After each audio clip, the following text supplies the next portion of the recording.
Alright, we have a big one to discuss. Today we're going to be talking about one of the most iconic characters in the Transformers franchise, Optimus Prime. But specifically, we're going to be taking a deep dive into the live-action version of the character as portrayed in Michael Bay's 5 Transformers films. Before we get into it, I just want to say, please don't comment unless you've watched the whole video and heard every argument presented here. Optimus Prime is a character that has been beloved by fans for decades, but when Michael Bay's live-action films were released, this version of the character became quite controversial. Some fans felt that Bay's interpretation of the character was a poor one that didn't do justice to the character's original iteration. They felt that the character was too violent and didn't capture the essence of the character that they knew and loved. However, there is another group of fans who believe that Bay's version is a great alternate take on the character. They argue that he is not a psychopath, maniac, or any other hyperbolic statement as he is often made out to be, but rather a more realistic, heavy quotes there, character. They believe that Bay's interpretation of the character brings something new and unique to the table while still remaining faithful to the core of Optimus Prime. Personally, I fall into the latter group. I think that Bay's interpretation is one that is both inciting and, dare I say, thought-provoking, and one that adds a new dimension to the character that we didn't see before. Bay's Optimus Prime does not live in a cheery world where everyone gets to go home after a battle. Bayverse Optimus Prime lives in a world that is gritty, dark, where bad things happen all the time and he is constantly pushed to the edge, and where he and his rapidly dwindling forces of Autobots are in a fight for survival. Optimus is fighting to protect people from brutal monsters, some very cult-like, who show that they have no problem destroying, killing, and enslaving to get what they want. Prime holds on to many ideals, several of which are present in other versions of the character, but this idealism ends up costing him dearly. The death of friends, of innocence, betrayal, large-scale destruction, the loss of his home, and more. Optimus has become aggressive, and perhaps even a bit brutal in battle, but he never revels in these actions, and this does not stop him from being an inspiring leader, and it doesn't seem out of the norm for how Cybertronians battle in these films. Much of what he has done is to protect his friends, those he considers family, and to protect humanity. Prime would give his own life or even his own planet to protect Earth and its people, and for those close to him. Isn't that part of the core of Optimus Prime? We're going to be looking at many aspects of both the character and the universe of the Bay Transformers films as a whole. I'll also be looking at the controversial actions and lines of dialogue from each of the films that there have been complaints about. I'll be breaking down many arguments, both for and against these actions, lines of dialogue, and the character himself, as well as providing some key context that I believe many either forget or choose to ignore to make a point. I'll also take a look at the accusations of Optimus Prime committing war crimes and why that is a legitimately dumb claim to make, among other things.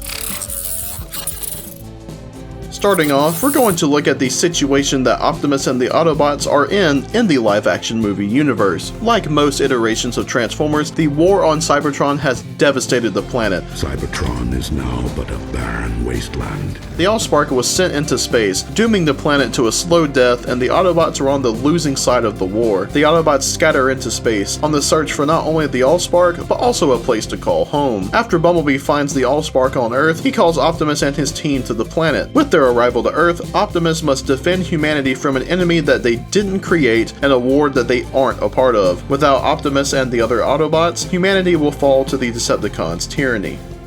The 2007 film does not have many instances of controversy for fans regarding Optimus Prime, unless of course you're someone who thinks that he should have put up a better fight against Megatron. I believe in 2007 Megatron superiority, or has a stick up their ass about freaking flames of all things, but for the sake of being comprehensive, I'll mention a couple of things here. The only two scenes that I, personally, have heard the vaguest of complaints about is the scene where he rescues Sam and Michaela from Sector 7 and his fight with Bone Crusher. In the former, he gets a bit aggressive with Agent Simmons while speaking. I find this understandable given the situation and not something worth making a fuss over, not to mention it's the Autobots' first interactions with intervening humans, so tensions are high. In the latter, some have complained that Optimus is too violent, what a shock, in his battle with Bone Crusher. If only they knew. Give me your faith. Optimus takes out Bone Crusher fairly quickly, cutting off an arm and decapitating the Decepticon. This is another one that I am not bothered by. It's a quick kill, and Optimus stopped a rampaging Decepticon that was just flipping over and crashing into cars and endangering human lives for fun moments earlier. Sure, for some, even this might be a bit too much, but for a more adult film, But the childish humor of the Bay movies. I think this kill works just fine. If you even count those two things, then that is all there really is in the first film. Otherwise, most people were happy with Optimus in this film, and his final speech drives home the point that Optimus is here to protect humanity.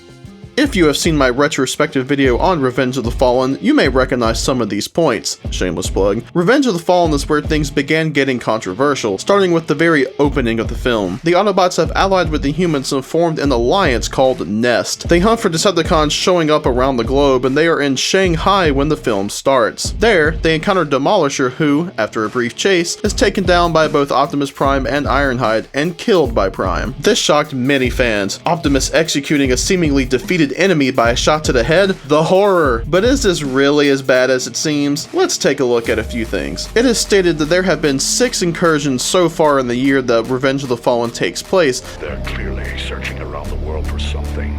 Given this, Demolisher, Sideways, and any of the Decepticons from the previous 5 incursions are up to no good. We, the audience, later find out in the film that they are looking for both Megatron's body and the Sun Harvester, neither of which are good for either the Autobots or humanity. Demolisher is not as innocent as many make him out to be. He is seemingly hiding out and only attacks when Nest shows up, and the bio on his Revenge of the Fallen Voyager figure states that he is helping other Decepticons to hide and providing them with protection. People love to bring up this toy bio, but the bio is non-canon to the movies, so it should not be part of the conversation, and this is never shown or said in the film. If he was just minding his own business, why did he attack Nest first if he wasn't doing anything wrong? Why did he run while intentionally causing casualties if he had good intentions? The answer is simple: he did not have good intentions. Demolisher also causes a lot of harm in this scene. He sends out several explosions and shockwaves, injuring and potentially killing Nest soldiers, as well as sending giant pipes flying through the air towards said soldiers. The giant Decepticon also smacks a Nest helicopter down as he is breaking the containment area. Once he is out, he rolls down a large highway, crushing at least 4 cars and going out of his way to grab one and toss it over the side of the bridge. I've seen the point made that maybe he was trying to balance himself out at the end there, but I don't buy that, and even if he was, he didn't need to toss the car that had people inside of it. After Optimus Prime lands and starts heading to him, you can see Demolisher tossing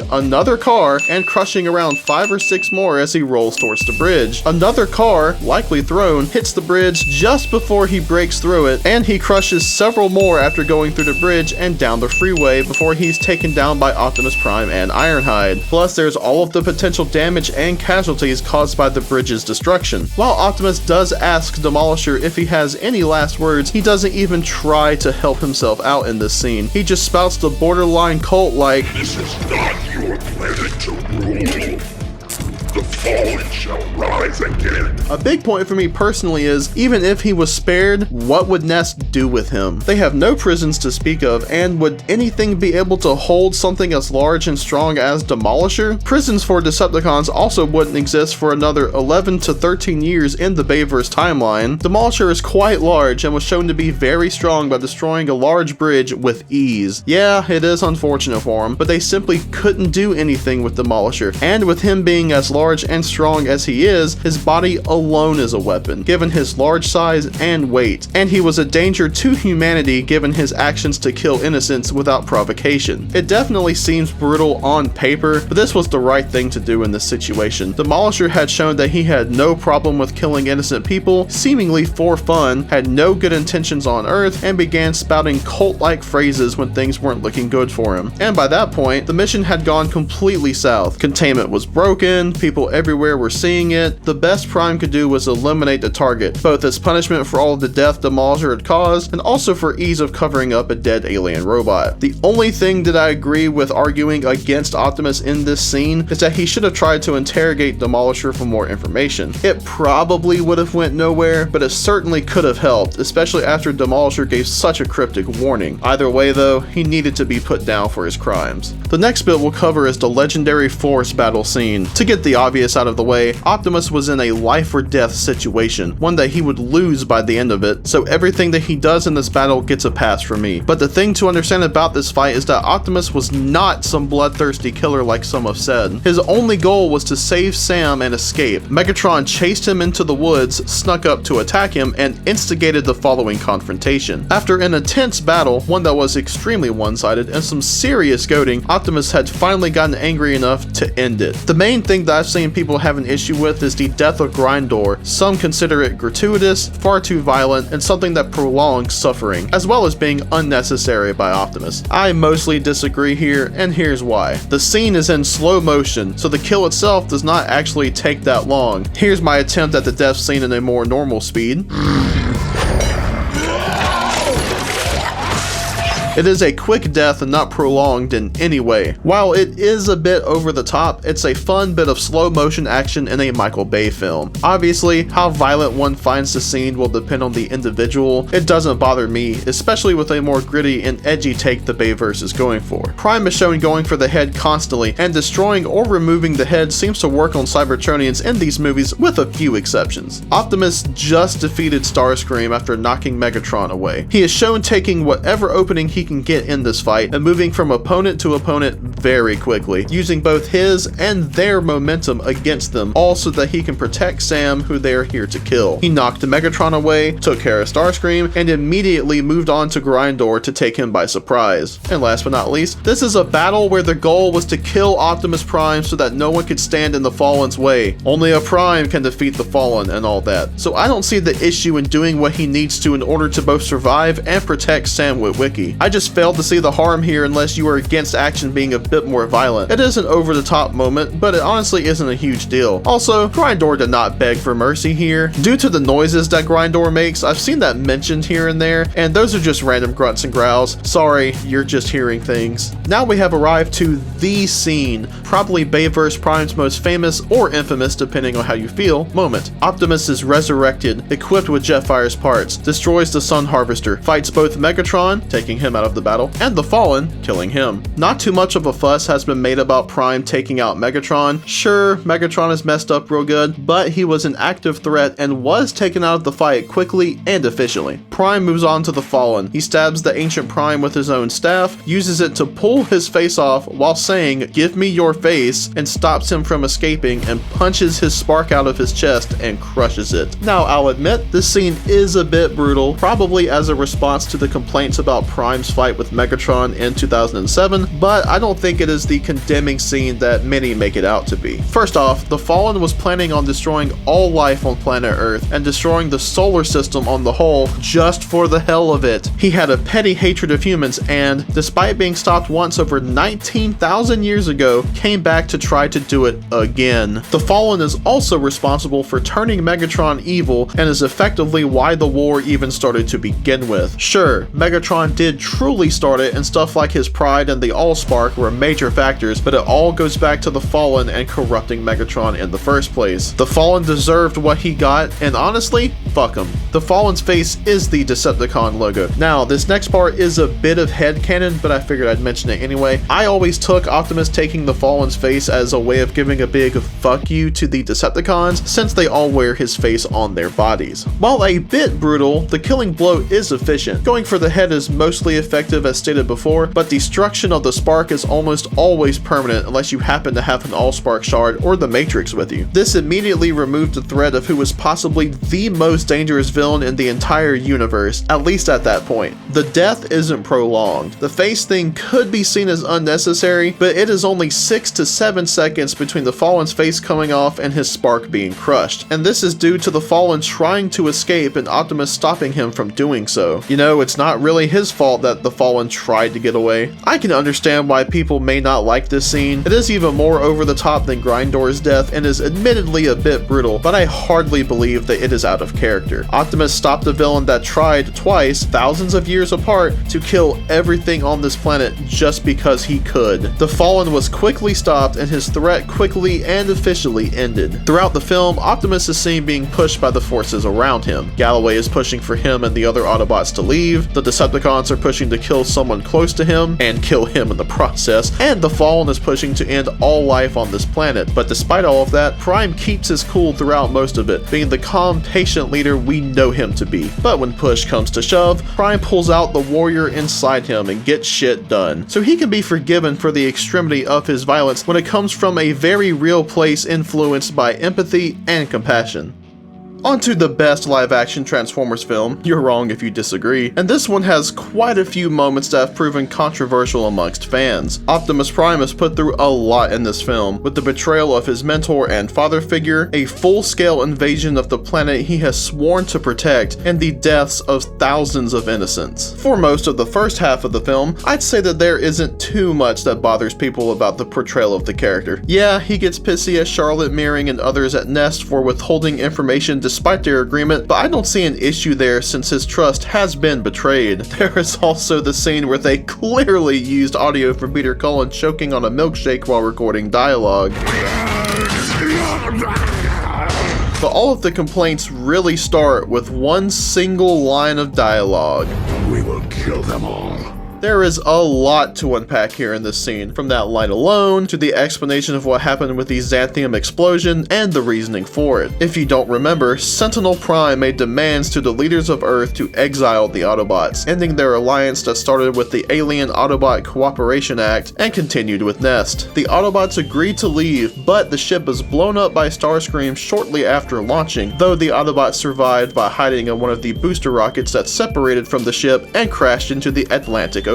Following this, the Decepticons begin their plan and take over Chicago overnight, destroying the city and killing citizens as a show of force, and I'm sure for fun. There's billions of potential slaves across the world, why not have some fun with a few thousand? Many have wondered if, and have outright said that, Optimus Prime let Chicago happen, that he willingly let thousands of people be killed and the city destroyed just to prove a point. I couldn't disagree more, and I find this line of thinking to be outright stupid. Optimus Prime said in Revenge of the Fallen that they would leave if asked to during the meeting with Theodore Galloway. Sure, by Dark of the Moon, they were planning to crash back down and fight back anyway, but this was done with the expectation that the Decepticons would try something like this. Given the demands of Sentinel and the Decepticons, this also helps avoid an all-out war and invasion on a wider scale, since it at least gives the impression that the humans capitulated. Hiding away also helped give the Autobots the element of surprise, as they were thought to be dead. Now, obviously, the element of surprise didn't last long since the Decepticons were everywhere in Chicago and Dylan Gould tattled on them, but still, it helped the Autobots from a strategic standpoint and gave them a better position to fight back from the inside compared to being threatened with 200 Decepticons that could be teleported anywhere at any time. This also helps reveal the location of the control pillar, which is important since it is the key device being used in the Decepticons' plan and needed to be destroyed. A big point for me is that Optimus did not know that Chicago was going to happen. Nobody did, not even Dylan, who seemed privy to basically everything the Decepticons were doing.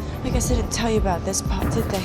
You think I'm at every meeting? If anything, the idea to destroy Chicago and kill people as a show of force kind of comes off as a last-minute decision by Megatron and Sentinel. It is time for the slaves of Earth to recognize their masters.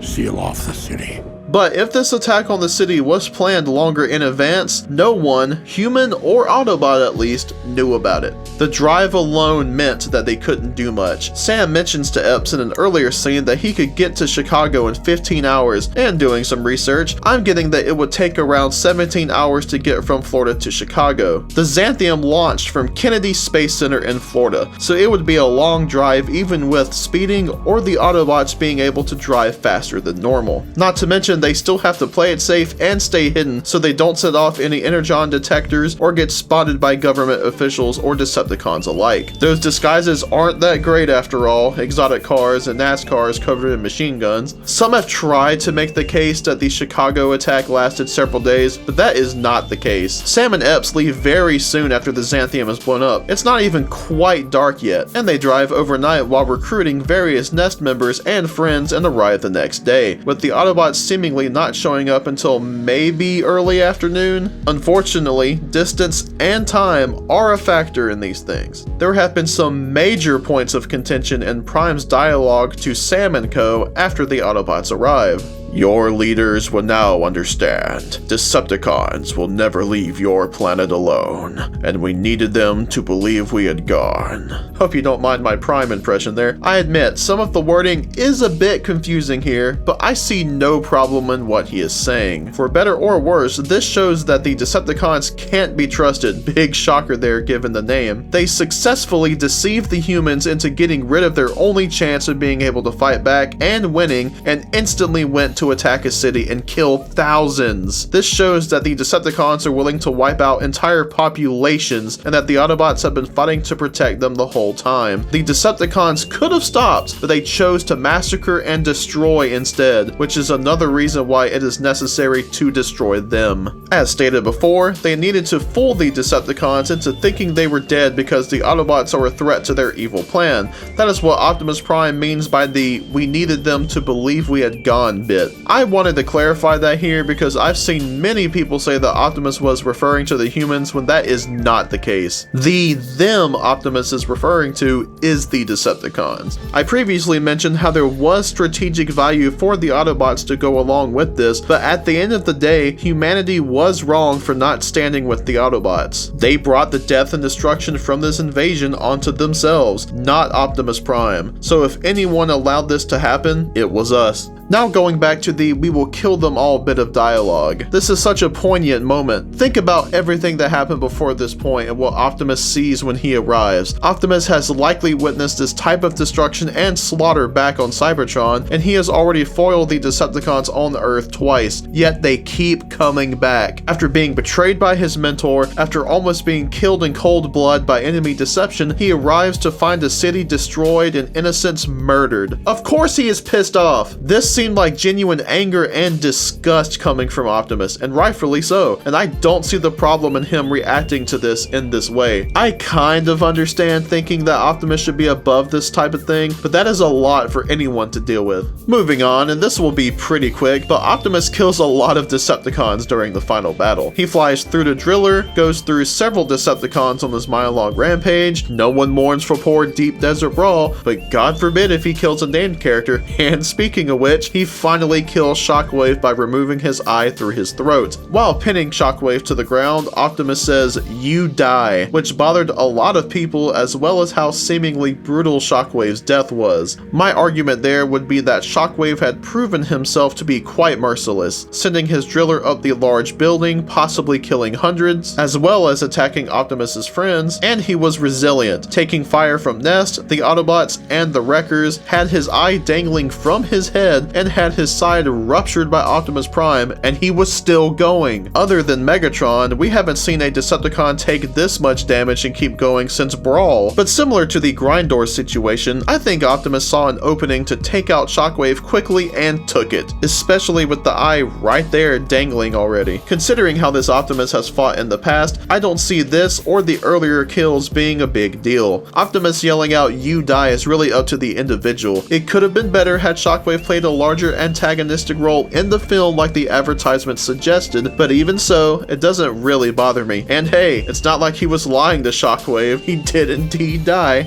Oof, and now we get to what might be the biggest issue that people have with Bay Prime, which is the killing of both Megatron and Sentinel Prime. During the final battle, Sentinel cuts off Optimus's arm and prepares to kill him, but Megatron, after being goaded into going after Sentinel, attacks and beats Sentinel to the point that he can only crawl on the ground. Megatron seemingly proposes a truce while goading Optimus Prime, but Optimus responds by tearing Megatron's head off with an axe. After this, Sentinel tries to justify himself again to Optimus, but Optimus double taps him with Megatron's shotgun. There is a lot to go through here, and I'll talk about each of the villains separately. Since he's the first one to go, let's start with Megatron. Many argue that Megatron helped Optimus intentionally and was sincere in his offer for a truce, when that is just not the case. Megatron saved and helped Optimus by pure happenstance. He ran in after realizing that what Carly said about Sentinel Prime was correct and wanted to make sure that Sentinel would not be in charge of the Decepticons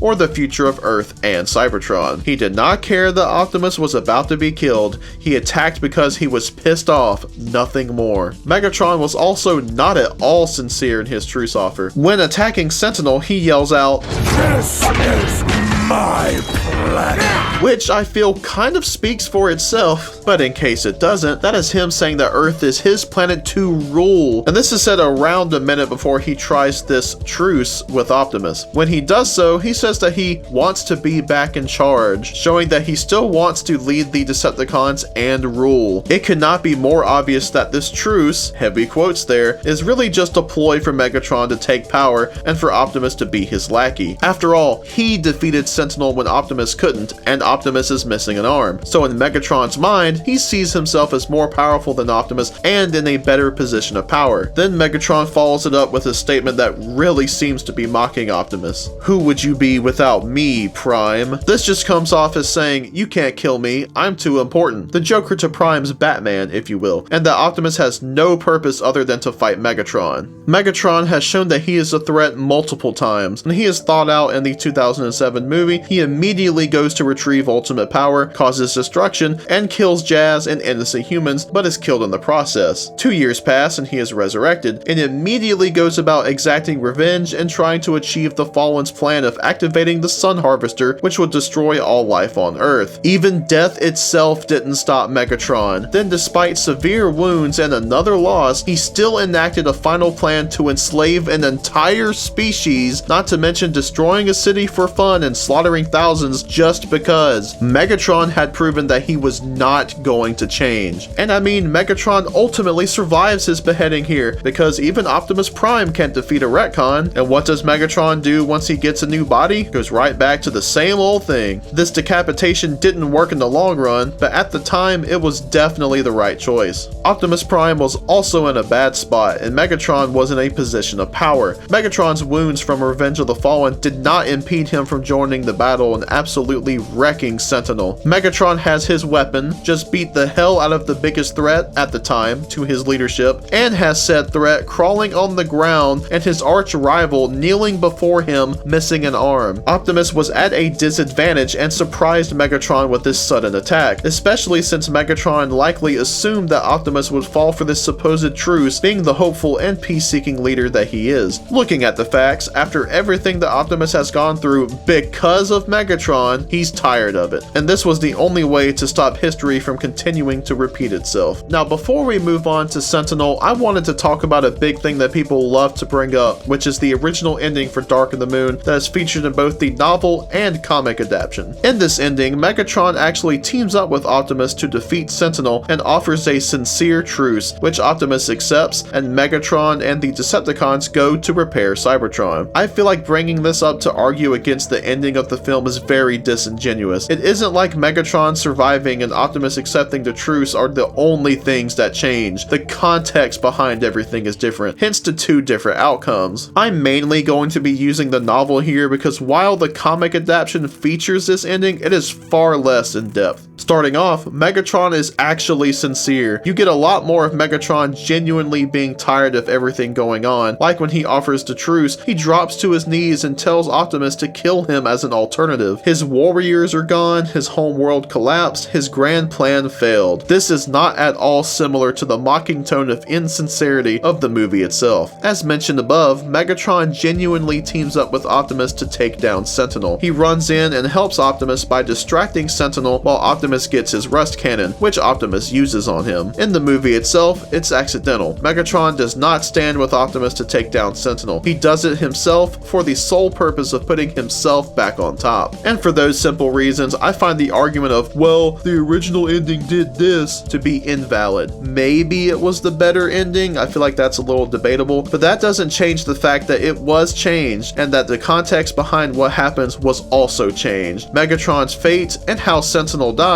aren't the only differences, and pretending otherwise is very disingenuous. This is talking about what is, not what could have been. So after that deep dive into Megatron, was Optimus right in the end? Absolutely. Megatron has shown time and time again that he will not change. His saving of Optimus from Sentinel was coincidental at best, and he made it known that he intended to rule the Earth while doing so. He also proceeded to give the most lame and transparent truce proposal possible, and goaded Optimus Optimus immediately afterwards. Megatron deserved what was coming to him, and Optimus did no wrong here. Now we'll look at Sentinel Prime's death. Many see Sentinel as begging for his life, but I honestly don't see it that way. Some also see Sentinel's death as unjust by Optimus, but I couldn't disagree more. To start off, Sentinel says that all he ever wanted was the survival of our race, and that Optimus needs to see why he betrayed them. Even now, after he is defeated, Sentinel is trying to justify himself to Optimus and does so with his last breath even after Optimus calls him out on his betrayal of his ideals. Next, Sentinel was mere moments away from killing Optimus barely 2 minutes ago before Megatron joined the fray. This was after cutting off Optimus's arm as well, so not only did Sentinel have Optimus at his mercy, Optimus was also unarmed and weakened, and Sentinel would have shown no mercy. Optimus gave Sentinel many chances to change his ways throughout the film. He tries to talk to Sentinel in DC after a space bridge is activated, and Sentinel ignores him. Sentinel also spared Optimus on a few occasions, but for all of the wrong reasons, as he really wanted Optimus to join him in his conquest. Optimus fights Sentinel and even reminds him of what he taught Optimus about freedom, the very thing Sentinel was fighting to take away from the humans. Even when Optimus has his arm cut off, he pleads with Sentinel one last time, but Sentinel instead moves to kill him. Optimus tried to get to his old mentor, but it didn't work and his chances had run out. As with Megatron, Sentinel planned to enslave an entire race of people to rebuild his planet, and this is after killing thousands as a show of force. This is something that absolutely cannot be defended or forgiven. I can also see this as somewhat of an act of mercy. Sentinel was horribly injured by Megatron. The outer shell of his head was knocked off, whether it's a helmet or not we don't really know, and he has parts viciously ripped and broken off of him. He doesn't stand again after Megatron drops him to the ground and only crawls around. While we don't know for sure, Sentinel may have been fatally wounded. While a double tap could maybe be seen as a bit over the top, it was a quick death that would have stopped his pain and suffering. And as we discussed with Demolisher, where would he go? Where would he even serve a possible life sentence or something? Aside from the fact that Cybertronian lifespans outlast that of humans, a life of imprisonment is no life at all, and could potentially lead to more plotting machinations of revenge. Aside from the kill being part mercy, it's also ensuring a safer future by removing a most formidable threat. That second shot was for safety. I think Optimus was in the right here as well. Sentinel wasn't begging for his life, but justifying himself to the end, and had many chances to change his ways but didn't, and paid the price for it. He got what he deserved, and my mind will never be changed on that. Just as in Revenge of the Fallen, Optimus is constantly being pushed by the forces around him. His beliefs are being challenged, his trust has been betrayed by both humanity and his mentor, and his family is being killed off. We haven't seen Optimus Prime be pushed to such extremes before, and even in light of all that happens throughout the film, it takes a lot to get Optimus to finally push back. Despite what some of the arguments brought up here say, Optimus never really loses his cool. He stays calm and level-headed throughout, always calculating the next move, always respecting the wishes of those around him, and always considering the best way to keep everyone safe. It is only when faced with the evil directly responsible for all the bad that has happened to him that Optimus finally loses said cool and goes for the head. But without him, without that brave leader willing to make the hard decisions, humanity would have lost. It's never easy killing one's enemy, both one who's been like a brother and one who's been like a father. And with how solemn Optimus is after the final blow, we know these weren't the actions of some bloodthirsty psychopathic killer. In the end, Optimus left us with the perfect speech, summarizing all that had happened from Revenge of the Fallen to the very end of Dark of the Moon, and exactly where Optimus's true beliefs will always be. In any war, there are calms between storms. There will be days when we lose faith, days when our allies turn against us, but the day will never come that we forsake this planet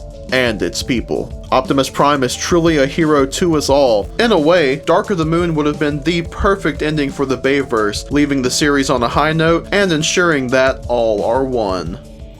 Now on to the fourth film in the franchise, Age of Extinction. This one is the most polarizing amongst fans with Bay's depiction of Optimus Prime. If you were on board with how the movies portrayed him so far, then you were likely happy as they seem to really lean into the darker, more violent portrayal here. I've heard from those who were already not happy with Prime's character in the movies that this was the last straw, but there are also those that sit somewhere in the middle. While I, obviously, don't have a problem with Prime's actions in the previous movies, I find him to be the most justified in this one. 5 years after Dark of the Moon, the Autobots are being hunted by the rogue team Cemetery Wind, led by CIA agent Harold Attinger. It is believed that this group is working with the Autobots, similar to Nest, but this was a lie, because they were hunting both Decepticons and Autobots. Once killed, the bodies were given to the company KSI, Kinetic Solutions Incorporated, in order to be melted down into the raw metal the Cybertronians were made of, called transformium, and used to make man-made drones. It is not hard to see why Optimus Prime has become so jaded, angry, and hurt in this film. He and his friends, his family, have fought and given their lives to protect these humans and their planet, and this is what they get in return? Optimus's jaded attitude in this film is completely justified. The first of many scenes to have complaints attached to them in this film is the one where Cade reawakens Optimus in his barn. Optimus wakes up in a frenzy, exclaiming, I'll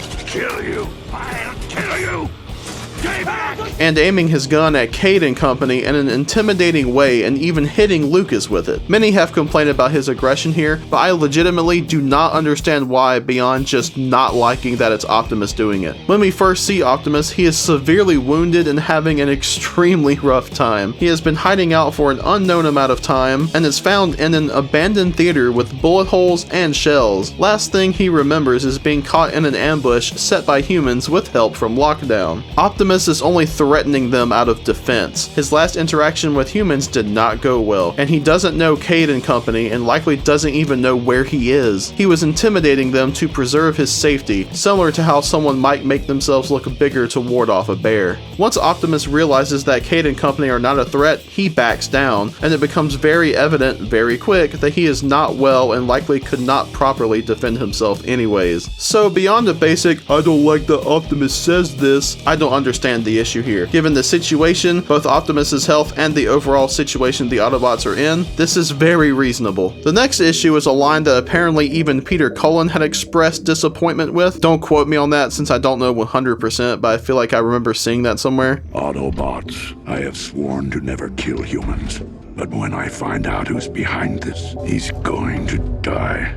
Optimus vowing to kill someone out of vengeance can certainly ruffle some feathers. I don't have too much of an issue with the line because, again, the context of everything. Optimus had just seen footage of his allies and friends being horrendously killed by the very people they have saved on a planet they called home, and one they can't currently leave. It is very aggressive for sure, but this is a very dire situation and I can understand where he's coming from in this moment. And keep in mind, this is all before they find out what is going on at KSI. While viewing footage of Cade Yeager infiltrating KSI, they are melting down Cybertronian bodies into their base metal, transformium as coined by KSI, with Ratchet's body being the one being melted down as Cade records. This, understandably so, causes quite the outburst for Optimus, who angrily says, They slaughtered Ratchet! I'm gonna tear them apart! This is another line that has caused some fuss, and like, really? He's seeing footage of the body of one of his closest and oldest friends being melted down, his body desecrated, all to make a product. Anyone would react this way. If you had gone through everything that Optimus has up to this point, wouldn't you be upset seeing one of your best friends be torn apart and melted down for parts? It is disgusting on so many levels, and Optimus had a very valid and justifiable reaction to such horror. The Autobots storm KSI and begin destroying things in the lab, but Joshua Joyce, the head of KSI, comes out to stop them. There is a bit of a back and forth between Optimus and Joyce, with Optimus threatening to expose what is going on, but Joyce counters with saying that the world would approve and that since they can make Transformers, that the world no longer needs them. Optimus considers this and in that moment decides to leave and abandon humanity. I feel there is a good bit to talk about here in this scene. First of all, Optimus and the other Autobots never harmed anyone working in the lab. They made sure only to instill fear so that they would leave. Optimus even tells them all to get out. As far as Optimus is concerned, they are mostly innocent, seeing as they are contracted workers and not the monsters behind this whole operation. For all Optimus knows, Joshua Joyce is the one responsible for everything going on. Joyce defends what KSI is doing, claims to own the Cybertronian genome, and tells Optimus and the Autobots that they aren't needed. But even after that, finding out that KSI is melting down the bodies to use for products, and of course the dire situation the Autobots are in, he doesn't kill him. Optimus is angry for sure, but decides to simply leave. Staying true to the character of Optimus Prime, he chooses peace over violence. And lastly, hearing what Joyce said hurt Optimus. He is already at a low given their situation, but now hearing that they don't matter after all they have done, after what has been sacrificed, that really hit Prime in his core. I can totally understand why Optimus would lose his faith in humanity in this moment, and why it took him a while to get that faith back. He later says that they are done defending the humans, but has his mind changed by Cade Yeager while traveling to China. While he is still wary after all that has transpired, like a true Prime, he does fight for Earth once again, and to protect the innocent. Next up on the controversial moments in this film is one that I might actually somewhat agree with: the way Optimus gets the help of the Dinobots. While trying to retrieve the seed, the Autobot ship is shot down and separated from Hound and Bumblebee, who are having to fend off Galvatron's army of 50 KSI drones that he took over. Realizing how bad the situation is, Optimus goes into the Knight's Temenos and retrieves his sword and gets some upgrades, and frees the Dinobots from their confinement. Once they're out of the ship, Optimus says this to them: "Legendary warriors, the powers that created us now want us all extinguished. We must join forces or else forever be their slaves. So today you stand with us, or you stand against me." There's my Optimus again, sorry to upset any of you. Which, by the way, was a general statement that Grimlock took as a challenge and he threw the first punch. There is one big issue that I have here though. Unless I'm missing something, Optimus is kinda lying to them. Here, he is referencing the creators and their agenda that Lockdown told him about, not Galvatron and the army of drones that he is trying to get their help with fighting. If the creators are trying to sweep their chessboard clean, as Lockdown puts it, then they might have to team up eventually, but that isn't the case at this point in time. Otherwise, I don't really mind what he says here. Yes, he's being a tad aggressive, but it doesn't bug me. I feel like he's trying to be more authoritative than anything else. Obviously, Grimlock attacks, and he and Prime have a brief battle while Prime exclaims that "Only together can we survive. Let me lead you." After reminding Grimlock that they are giving him and the Dinobots freedom, Optimus subdues Grimlock and pins him down, puts his sword to his neck, and says, "You defend my family, or die."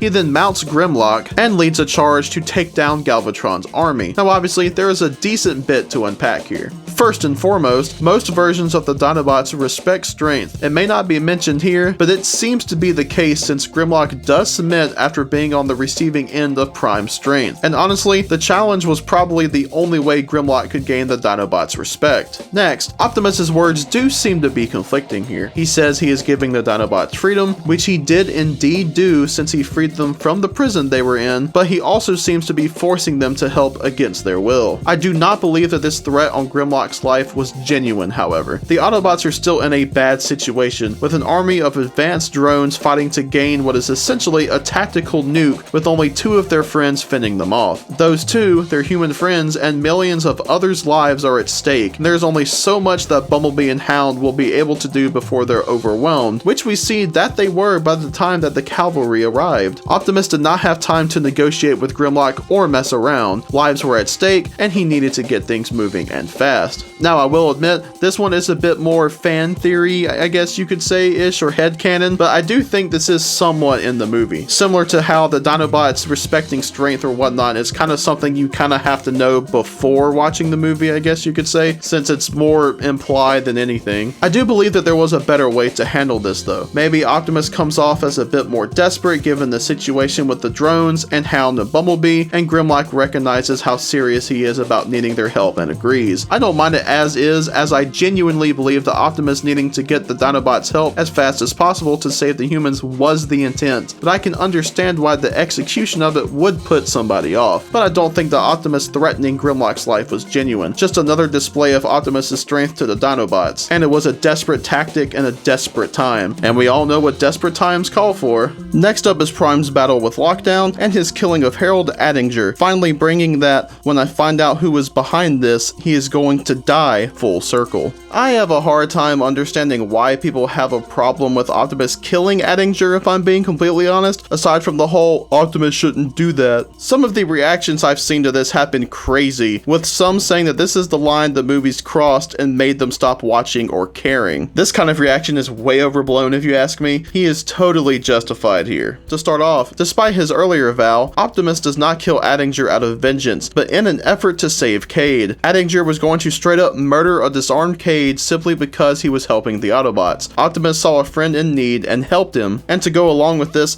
I'm not completely sure that Optimus even knew who Attinger was. While it could be assumed that Cade told him about Attinger, or that Optimus did indeed know him before the events of the film, we never see or hear anything about this, and Optimus never actually interacts with Attinger directly, nor does he mention him. Unfortunately, we just don't know a whole lot about what happened in the 5 years between Dark of the Moon and Age of Extinction. So was Cemetery Wind the new Nest and they worked together? Did they just kind of pop up and say they were working with the Autobots and just started hunting them down? Who knows? Given that the identity of the person behind everything was a mystery to him, it does seem to me that there was a pretty good chance that Optimus didn't actually know who Attinger was. And again, this was done quickly to save a friend's life, so in reality, Optimus is still protecting humans, just from worse humans and not only giant killing robots. Optimus was being a hero and saving an innocent man's life in a quick decision in a life and death situation. Cade was about to be killed right there, and Optimus was in a fight for his life and acted quickly and made the right decision. Plus, this is the second time that we see Optimus put himself at a disadvantage in battle. First was Sam in the forest battle, and now here with Cade.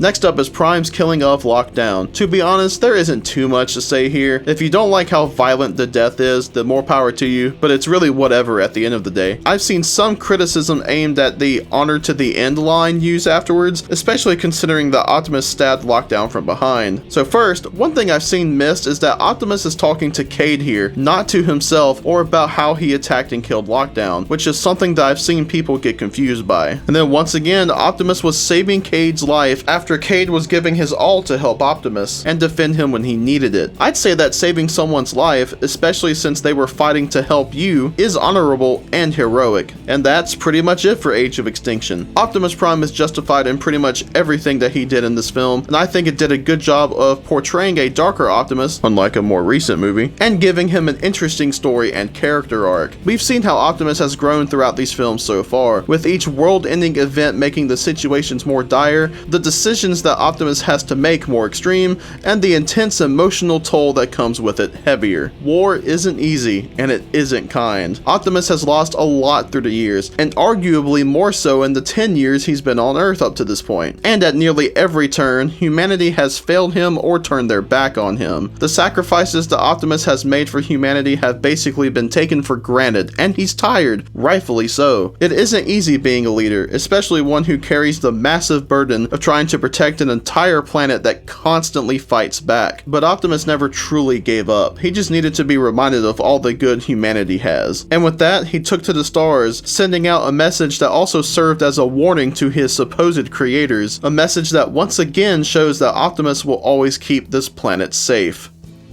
Now we come to the weakest of the Michael Bay movies, The Last Knight. There isn't much in this film that seems to have bothered people, at least about Optimus, but I'll touch on the few things that I've heard some have issues with. The first is when Optimus lands on the remains of Cybertron towards the start of the film. He is shocked to see what has happened to Cybertron, and meets Quintessa, angrily asking her what happened to his home. Optimus goes to attack her and threatens her life, I will kill you! although he is quickly incapacitated. It was interesting to see Optimus so pissed at what happened to Cybertron, and I think that threatening who is apparently his creator, his god, is pretty badass even if it doesn't work out. And don't forget, Lockdown's warning about the creators being less than pleased with how their creations have been making a mess of the galaxy can be seen as a threat to Earth's safety. So Prime is here to protect the Earth by stopping her. It just so happens that he is also pissed about the state of Cybertron in her hands, as it is much worse off than how it looked back in Dark of the Moon. The biggest thing here is Optimus becoming Nemesis Prime after being brainwashed by Quintessa. He goes to Earth to retrieve Quintessa's staff and succeeds in taking it from Vivian Wembley, threatening her while doing so. This shouldn't be seen as a complaint towards Optimus, as he literally isn't himself here. Bumblebee engages Nemesis in battle and eventually frees Nemesis from Quintessa's control, becoming Optimus once more. Nemesis Prime was a very short-lived element of the film, and one of the biggest complaints about the film was his screen time, or lack of. I've seen many comments saying that Nemesis wasn't nearly as aggressive as he has been when he was Optimus, and I can see that to an extent, but I'd argue that it is mostly due to his lack of screen time, rather than his actual personality. He openly says, "I will fight anyone who stands in my way," which is something that Optimus is not quite so aggressive about. He also talks himself up by asking who dares to challenge me after Santos from the TRF shoots at him, and he talks down to Bumblebee during their battle. Now, it isn't much, I'll admit, but I do think that this shows a change in behavior and more aggression in Nemesis Prime, especially towards humans or allies. Optimus Prime is only ever aggressive during battle or very intense situations. Otherwise, that's really it for The Last Knight. I have not seen many complaints about the portrayal of Optimus here. The main complaint that I've seen is his diminished screen time, which is completely fair, but doesn't have much bearing on the topic at hand. From the moment he snapped out of his trance as Nemesis, he is immediately remorseful for his actions. He accepts his punishment of death for his betrayal, something Sentinel Prime couldn't even do, and after being spared thanks to Cade's intervention, vows to never betray the side of good again. He delivers a rousing speech to unify the forces of Autobots and TRF militia who have been at each other's throats the whole time, putting aside any negative bias for the greater good and safety of humanity, even at the potential cost of saving his homeworld. To the end, Optimus stayed true to his character, valuing the life of all who inhabit Earth and fighting for them to save it, even when they gave up.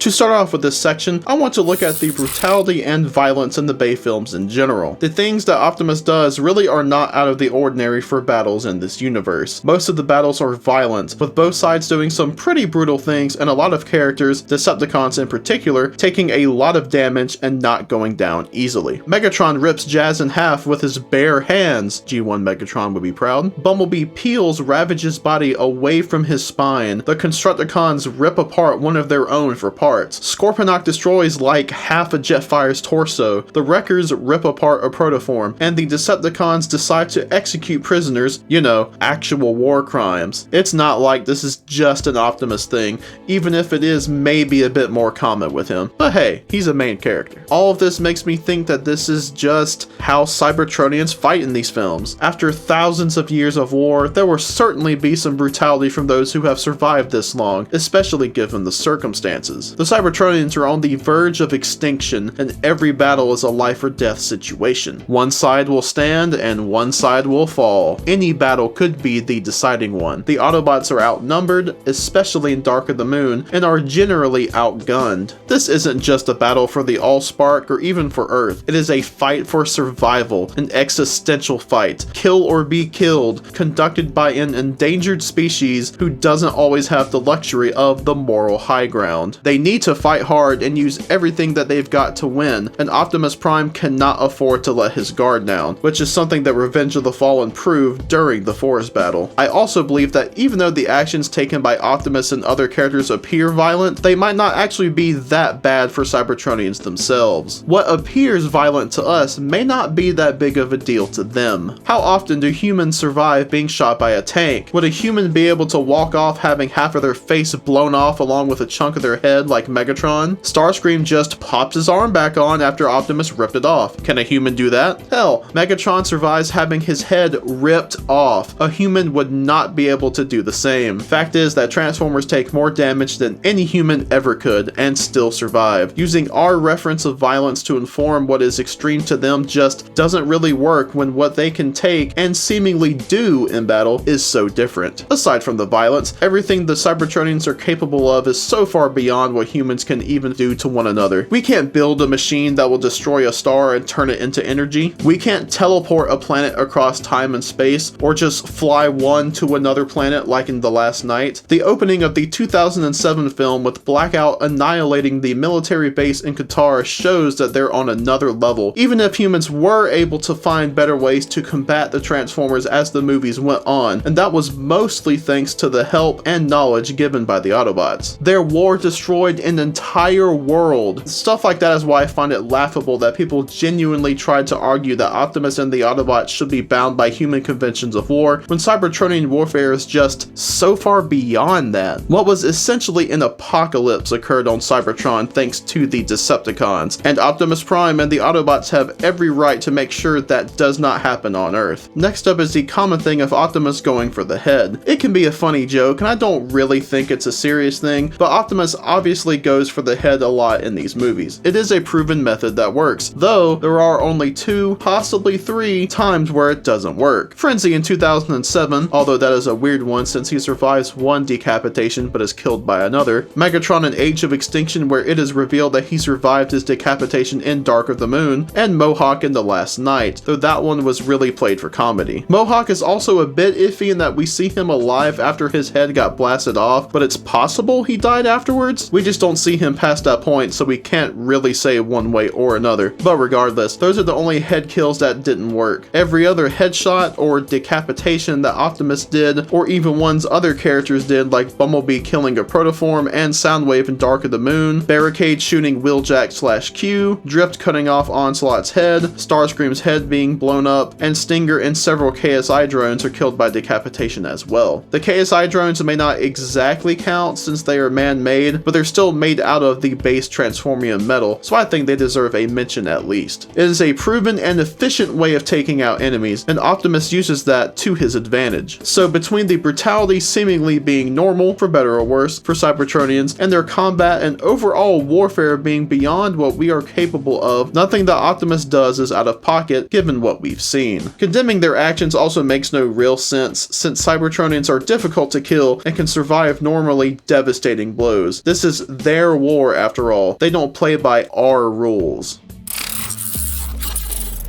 I briefly want to touch upon the portrayal of the Decepticons in the Bay movies as well, as I believe there is an important aspect of this that relates to the criticism of Prime's actions. One of the biggest criticisms of the Bay movies is the lack of character or personality from many characters, specifically the Decepticons. Aside from a few like Megatron, Starscream, Frenzy, Nitro Zeus, etc., there aren't many that have much going on character-wise. Many people complain about the Decepticons being nothing more than snarling, drooling monsters, silent killers, and alien invaders. Nothing more. What's funny though is that some of the people that make these complaints are also a part of the group that vilifies Bayverse Optimus. There are those that will complain about the Decepticons being innocent or minding their own business, some of which have been noted earlier in this video, and they apply personalities to these characters that, for better or worse, lack them. So which is it? Are they snarling monsters with no personalities, or innocent beings just minding their own business being killed by the murderer Optimus Prime and his terrible Autobots? It doesn't make sense to me and is so contradicting. Not to mention, it's a dishonest way of arguing. The Decepticons are presented as invading aliens, almost literal monsters for some of them, and even if this might frustrate some people, that is meant to be how we view them. Except for characters like Megatron, Starscream, Soundwave, etc., the Decepticons don't have much going on and are meant to be bad guys to be killed. And don't get me wrong, it does kind of suck that that's all there really is to them, but I do feel like people might be filling in the gaps with character that just isn't there for these guys. When Optimus is on his mile-long rampage in Dark of the Moon, he's not killing bad guys with hopes and dreams and whatnot. They're just alien monsters that want to kill and enslave, nothing more, and that's all they're meant to be. One of the things that has been said since Revenge of the Fallen, but has become very popular to say in recent years, is that Bay Optimus Prime is a war criminal and that he has committed war crimes. Now, I gotta be honest here, I have never taken these accusations very seriously, and I find it to be absurd and quite frankly, stupid as a legitimate view and opinion. The biggest things that seem to stick are the killings of Demolisher and Sentinel Prime, and the alliance between the Autobots and the US. Now, I'll start off on that that last point, the Alliance. In Revenge of the Fallen, we find out that an agreement was made under the classified Alien Autobot Cooperation Act, as mentioned by Galloway during the Nest debriefing scene. I've always felt that this was just something to keep on the books, saying that there was an agreement to work with the Autobots and for the Autobots and humans to share their intel. This can't be considered a regular agreement given the alien nature of it all. With making this agreement and accepting Earth as their home, I'm sure the Autobots are bound by some sort of law, or at the very least a code of ethics, but being bound by human conventions of war when fighting aliens that want nothing but to enslave or destroy? Nope. The Alliance is simply that, an alliance. Two groups cooperating with mutual gain. Nobody is working for anyone else. I highly doubt people would be upset that Optimus Prime or any of the Autobots killed a robot brutally, since they posed a threat not just to the human race, but the planet as a whole. Optimus and the Autobots are never shown to be reprimanded for anything, so clearly it isn't a problem for the governments of the world. Hell, the Alliance has ended in Dark of the Moon when the Autobots are being exiled, so anything that happens after that point wouldn't count anyways. So again, the argument about the Alliance is extremely flawed already. A big thing too is that the Autobots, and certainly the Decepticons, never signed the Geneva Convention and are not bound by it. The Geneva Convention only applies to those that sign, and neither faction are signatories in the Bay universe. Again, the whole Alien Autobot Cooperation Act doesn't mean the Autobots are subject to US law. It is just something to keep for the records to show that there was an alliance in place, since the whole thing is based around both sides, Autobot and human, sharing information equally with each other, and the Autobots protecting the humans from the Decepticons in exchange for safe haven on Earth. Optimus Prime and the Autobots are not bound by the Geneva Convention or any other human conventions of war, nor should they be, given that the Autobots are helping to protect thousands, millions, or even billions of lives depending on the situation. Expecting them to bring themselves down to our level when they are so beyond us, and when the enemy certainly is not going to do that either, is simply asinine, and it is astounding to me that people out there genuinely think this. Then there are some specific examples, like what I mentioned before of Demolisher and Sentinel being executed. I've already provided plenty of information on why this was justified previously, like sorry, but Demolisher does not count as being shipwrecked. But in Sentinel's case, I wanted to add that he is a traitor. Treason is punishable by death. So, if you want to go by the subject by US law with Optimus killing Sentinel, then congratulations, you're wrong. Then there is the killing of Megatron in Dark of the Moon. I've seen it argued that he was a wounded soldier and fell under the don't kill the wounded rule. That wound was from years ago, and Megatron willingly put himself in the battle. Not to mention, he was still armed and still very capable of battle, as he demonstrated in his butchering of Sentinel. Geneva does not cover wounded who are still engaged in hostilities, and it's stretching to even count Megatron as wounded. So overall, I know I've said it a few times with different points here and there, but I find this argument to be extremely flawed. Optimus Prime and the Autobots are not shown to be subject to human law beyond having an alliance on the books with the US, and they are not signatories of the Geneva Convention. The Decepticons are openly targeting Earth, having tried to destroy it multiple times and trying to enslave the entire human race, and they are not covered by humanitarian law. I feel that the morals could maybe be argued, but Optimus Prime has committed no war crimes, and anyone that says that he has is simply false. I'll try not to spend too much time on this, since this could be its own separate video, but I'm going to be taking a look at the character of Optimus Prime as presented in the Michael Bay films. Many fans out there have complained that this version is a bad representation of the character, that he disrespects the origins of the character and his legacy, and has questionable morals. I'm sure that what I am about to say will absolutely shock you, but I disagree. I think that this live-action version of Optimus Prime is still in line with the character and the core aspects of what makes Optimus Prime, well, Optimus Prime. Starting off, even if Bay's Optimus Prime is more aggressive in battle and has to make some hard decisions, I think that he still keeps the core of the character intact. He is kind. You are my friend, Sam. You always will be. Caring. Thank you, Sam, for saving my life. Inspiring. That this was our finest hour.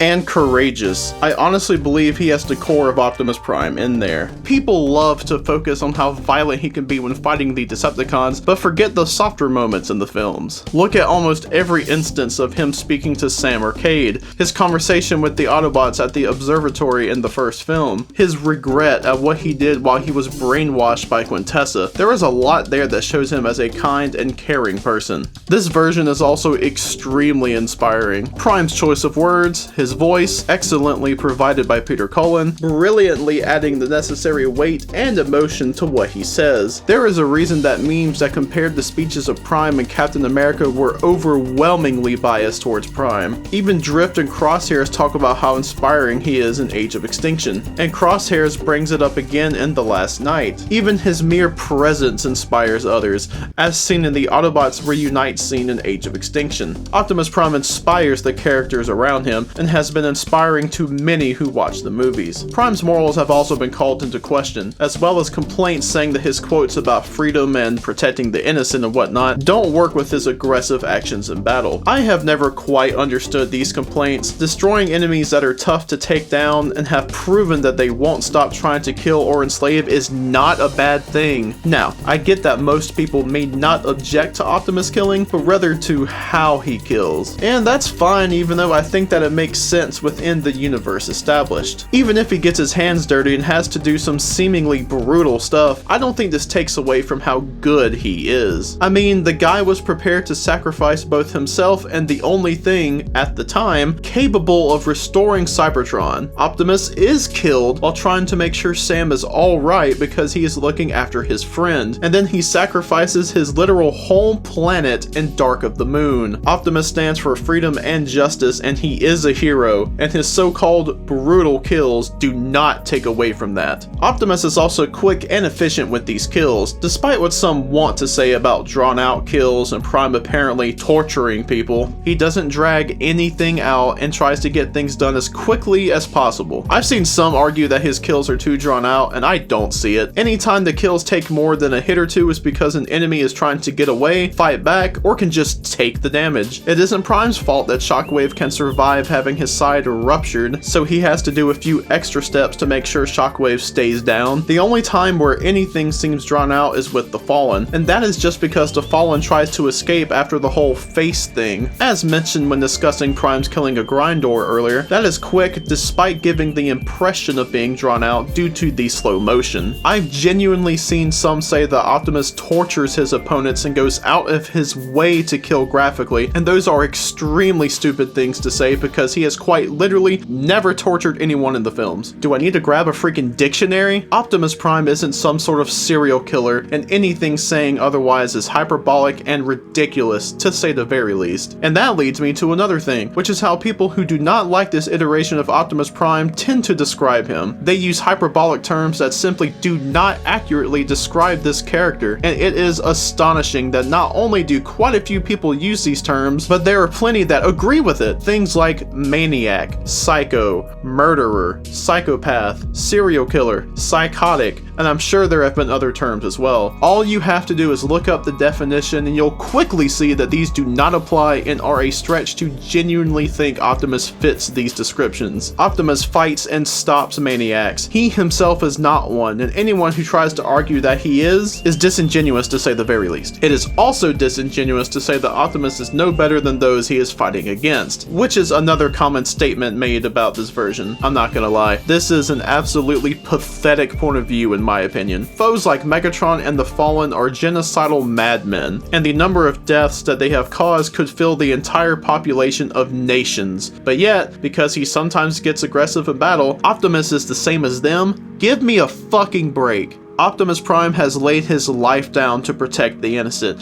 and even paid that price once, and does all that he can to preserve freedom and justice for the people of Earth. He even protects others at great costs, like the aforementioned death and Revenge of the Fallen, and going out of his way to protect Cade and company during the chase with Cemetery Wind, despite him being on the run and being in extreme danger. I'm sorry, but being a bit savage in battle does not make him the same as villains like Megatron, the Fallen, Sentinel Sentinel Prime, and Quintessa, especially when what he fights for is peace, freedom, the preservation of his species, and the protection of a new home and its people. I think this is a great take on the character of Optimus Prime. In my opinion, he keeps the core of the character intact and is respectful to the legacy of the character while also giving us something new. It is okay if you don't like this portrayal of Prime, but saying that he is disrespectful to the character or something like that is simply wrong.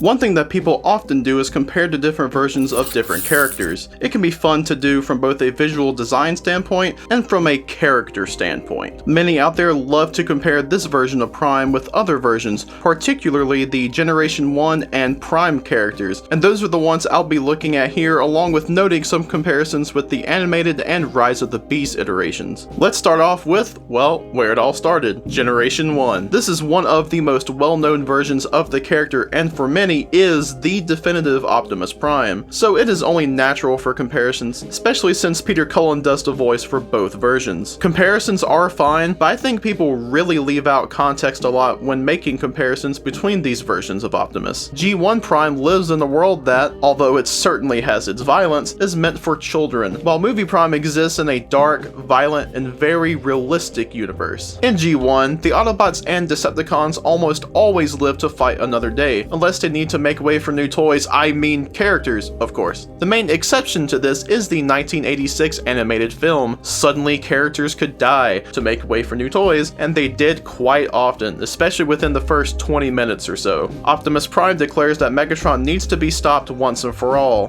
Megatron must be stopped, no matter the cost. He shows little mercy to the Decepticons that he rams, runs over, and guns down beyond not killing them, and then confronts Megatron with, in my opinion, the intention to kill. I don't care what anyone says. If Hot Rod hadn't intervened, then Optimus would have killed Megatron. People like to bring up Movie Prime killing defenseless enemies, but G1 absolutely would have here. One thing that gets me is that I've seen where Movie Prime has gotten complaints about some of his trash talk in battle, but G1 does the same thing and has even said very similar stuff. You're old, Megatron.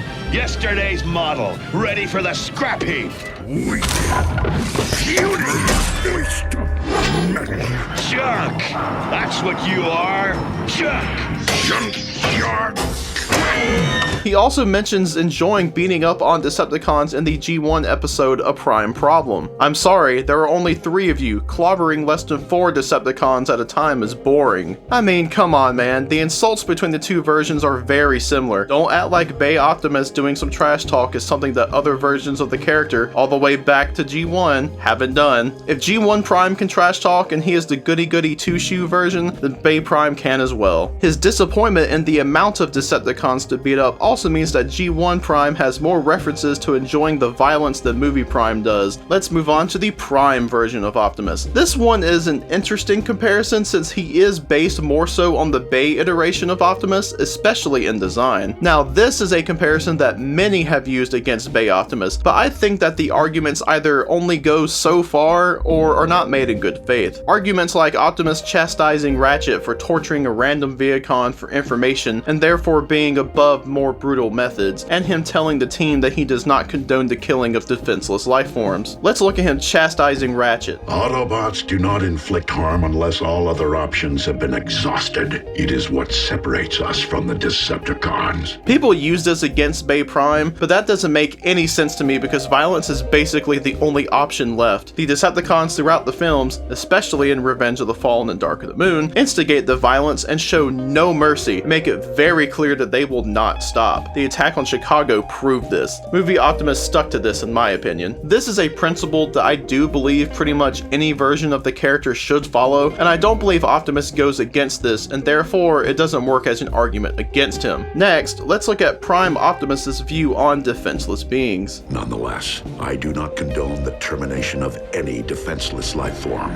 Man, some love to use this argument against Bay Prime because of what happens with Demolisher and Sentinel. I find this logic logic to be very flawed because of both the actions of these two that we looked at earlier and the context of the Bay universe. Then possibly the biggest issue with this argument is that even Prime Optimus was going to do this very same thing. At the end of this episode in which this quote was used, Optimus pulls a gun on a defenseless Megatron, and only chooses to let Megatron go to save the Autobots with him. Now granted, Optimus did not have his gun drawn on Megatron for long before Dreadwing and some Vehicons arrived, but he was still willing to draw his weapon, and I honestly believe that if Dreadwing didn't come to rescue Megatron, Optimus would have killed him and ended his eons long reign of terror, once and for all. You know, for the greater good and all that. Optimus had already intended to kill Megatron back in the Season 1 episode One Shall Fall, and even reminds Megatron, borderline threatening him, that option remains very much in play in One Shall Rise Part 2. Now sure, the quote about the defenseless beings at the start of this episode is juxtaposed with Prime's actions, but he was still going to go against what he had previously laid out, even if he ended up not going through with it in the end. Also, did anyone forget that Optimus was seemingly threatening Soundwave with torture in Season 3? These are some of the biggest things that I've seen compared between the Prime and Bay versions of the character. I'm sure there are a few other things that you might be able to compare and contrast, but for the sake of this discussion, that's all we'll cover. Now, I'll briefly touch on the animated version of Prime and the comparisons made between him and the Bay version of the character. The main point that I have seen is animated Prime sparing Megatron, compared to Dark of the Moon where Optimus kills Megatron, which is all fine and good for that universe, and again, it has a different context to it. This version of Optimus, while wise and knows right from wrong, is also still young and naive, and the universe he inhabits is far different from the universe of the Bay movies. Optimus can afford to take Megatron back to Cybertron to face justice. There is still a society on Cybertron with the Autobots controlling the planet. They can hold court and keep Decepticons locked up. Bay Prime has no such luxury. There is no society to take Megatron back to, there is no court to decide his or Sentinels or any other Decepticons' fate. I find the argument of, well, animated Optimus spared his Megatron to be disingenuous, and it doesn't look at the context of the universes that it is comparing. Lastly, we'll do a quick comparison with Optimus as featured in Transformers Rise of the Beasts. This is going with the assumption that Rise of the Beasts, and Bumblebee before it, is a reboot, which it absolutely has to be, so please keep that in mind. Optimus in this film is frustrated and aggressive. He is in a dark place for most of it, and he has dialogue and does things that have drawn comparisons to his Bay counterpart. Prime threatens and swears vengeance upon Scourge, gets violent in battle, including ripping someone in half and tossing the body at someone else. He cuts off Battletrap's leg, and he removes both of Scourge's arms before stabbing him in the face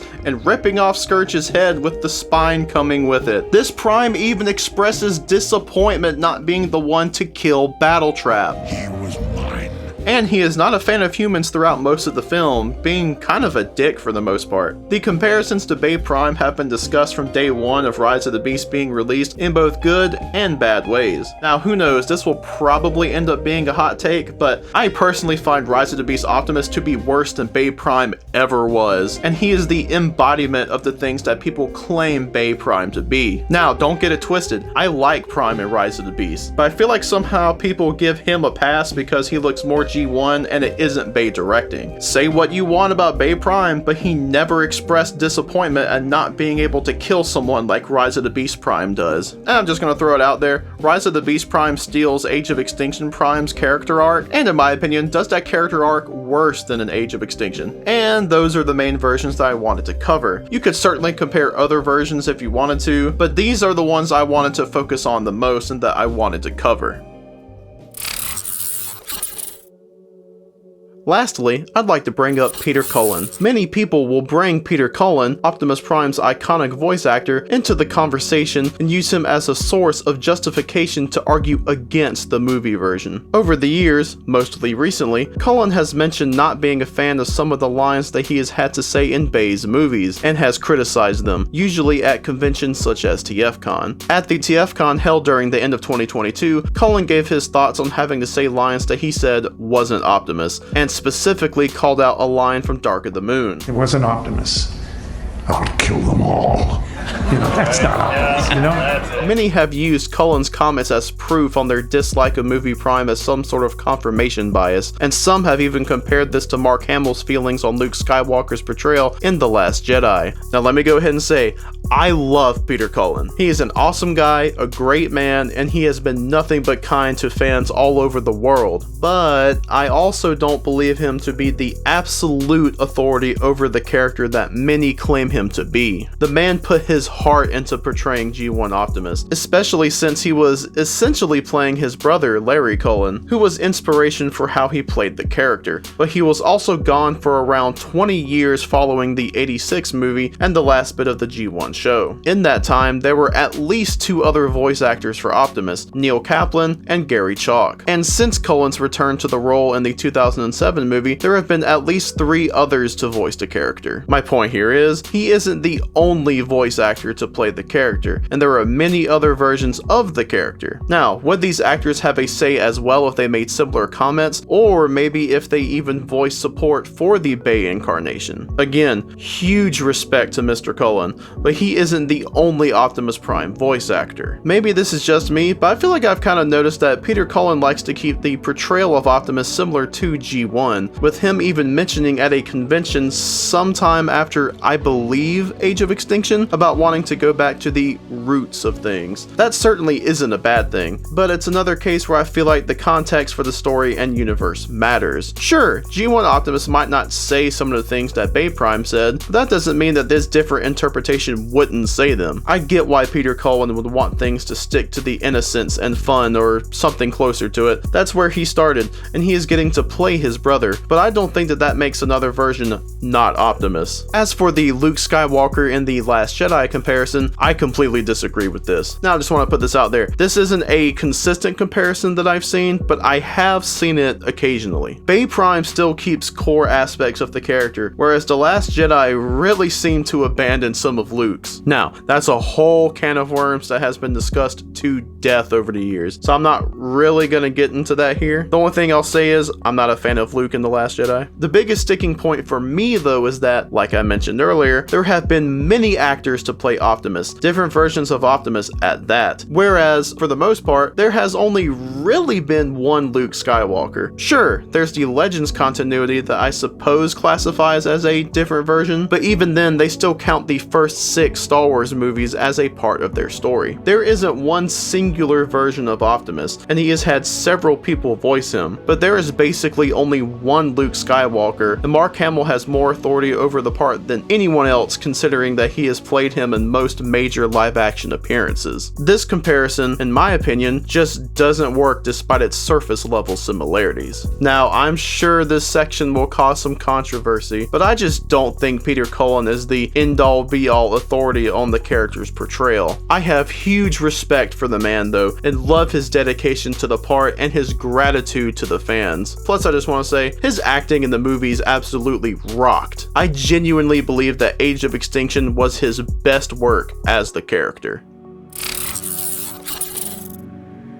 So after all of that, what else is there for me to say in defense of Michael Bay's Optimus Prime? I genuinely believe that the character is justified in most, if not all, of his actions, with many arguments made against these actions, ignoring context or twisting things in an attempt to sound like they're bad. As I'm sure I've said many times throughout this video, it is okay if you do not like this version of the character for some reason, be it his lines of dialogue or his actions, but it is extremely disingenuous to misrepresent things to present your argument in a better light. Even if you do not like Movie Prime, he is still a valid interpretation of the character and is a part of the legacy of Optimus Prime overall. For a generation of fans, this is their Optimus Prime, whether those who dislike him like it or not. If he truly was this awful insult to the character that many try to say he is, people out there would not find him inspiring. He wouldn't be anyone's favorite version. He wouldn't be as iconic as he has become. He wouldn't be some people's hero. He would be disregarded and cast aside, but that hasn't happened. This is still an extremely popular iteration of Optimus that has endured for, at the time of this video's release, close to 17 years now, and likely will for a long time. Fact is, characters are allowed to have different interpretations to change in a new series or universe. Transformers has done a good job with that over the years, even if it has gotten a bit stale lately. Check out this video of mine if you haven't, shameless plug. This Optimus goes along with that. The movie universe is darker and more brutal, and this Optimus reflects that. Our outlook on heroes and what makes a hero has changed over the years as well. A lot more gray has been introduced. No longer are heroes just fighting the good fight. They have flaws and can struggle with muddy morals in something as horrible as war, and a hero like that makes sense in the world of the Bayverse. Optimus Prime has done everything for the cause of protecting Earth and its inhabitants and his Autobots. He does not kill for fun, and he does not fight with a smile on his face, and he is not shown to enjoy what he is doing, despite what some fabricated statements might have you believe. This Optimus is by no means a psychopath, a murderer, or genocidal, or any other exaggeration people use. And if you genuinely believe that this Optimus is any of those things, you are wrong. Prime is still kind and compassionate. He protects the innocent, no matter the cost, and he has been shown to be a source of inspiration for others, both in the films and outside of them. Michael Bay's Optimus Prime is unfairly criticized and villainized, and it is beyond tiring to see. I'm starting to feel like Bay Prime in terms of tiredness over this whole thing.